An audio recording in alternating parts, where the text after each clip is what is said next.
Hello, I'm Dave White, engineer from Predatar, and this is one of a series of short instructional videos that we're going to be doing, demonstrating how to use some of the newer features in IBM Spectrum Protect. So, encryption, or rather storage pool encryption, was introduced with Spectrum Protect version 8.1.2, which also introduced TLS session security as another security enhancement.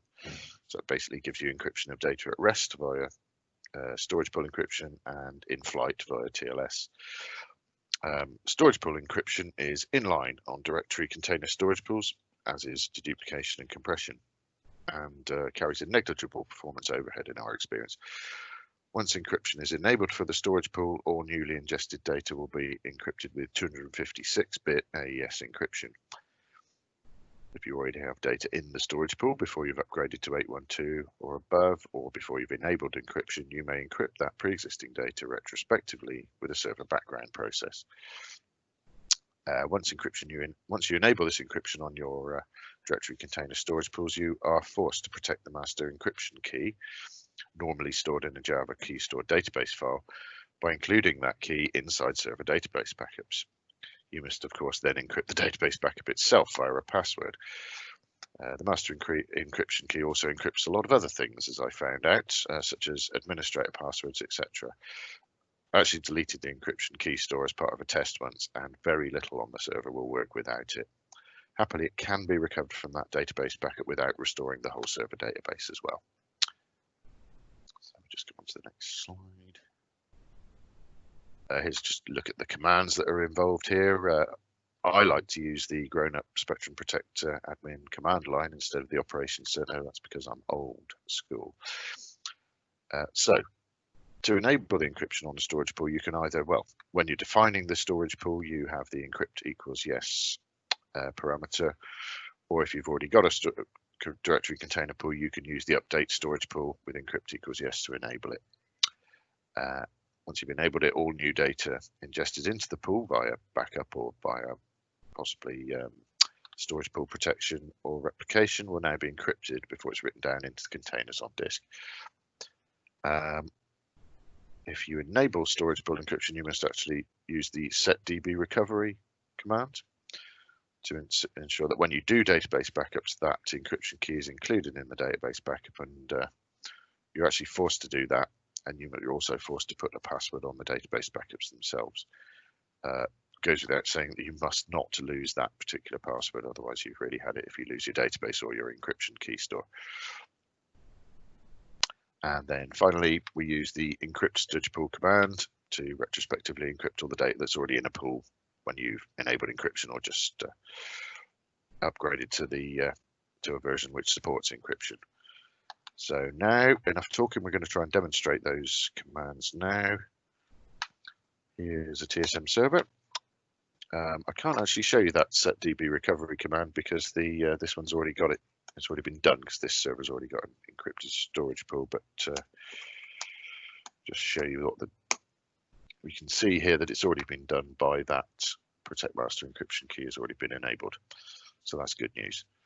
We've got a new storage pool here called new storage pool.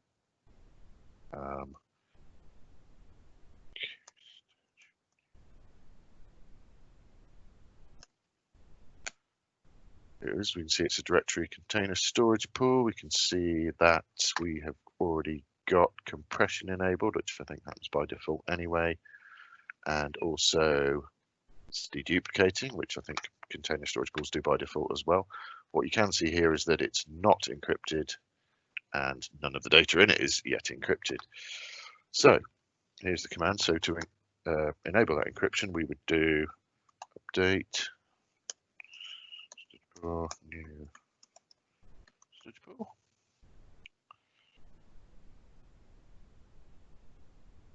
Yes. Ta-da! So the storage pool's been updated. Let's see how it looks now. And there we go. Encryption is enabled. So as we said, any new data coming in will now be encrypted. But there's still some data in there. So there's a few gig in there already that isn't encrypted.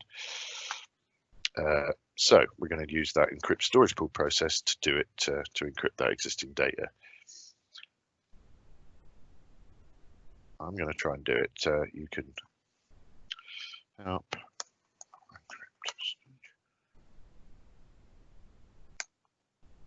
There you go. So it's a fairly simple command. There's not much to it. So encrypt storage pool, your pool name, and how many processes you want to do it with, and whether you want to preview it or not, or whether you want to run it in the background or wait for it.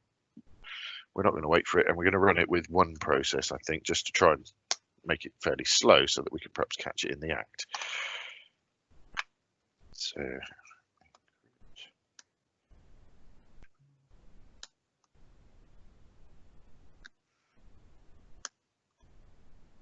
no, and what? So I'm just going to use that one process and see how it goes. Ta-da. So it started off a server background process. There it is. Let's see the process. It's done not very much yet. It's good. As time goes by, it will have encrypted some. There we go. It's done some already. In fact, it's a fair way through. Okay, so there we go. The process appears to have ended. Let's see how it got on. Okay, so the encrypt storage pool process has run with completion state of success.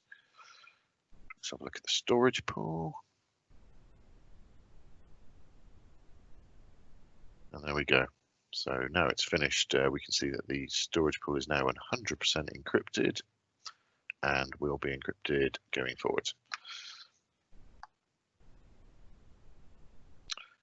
So that was stored. That's storage pool encryption for directory container storage pools. And this has been a Predatar instructional video. I've been Dave White, and thanks very much for watching.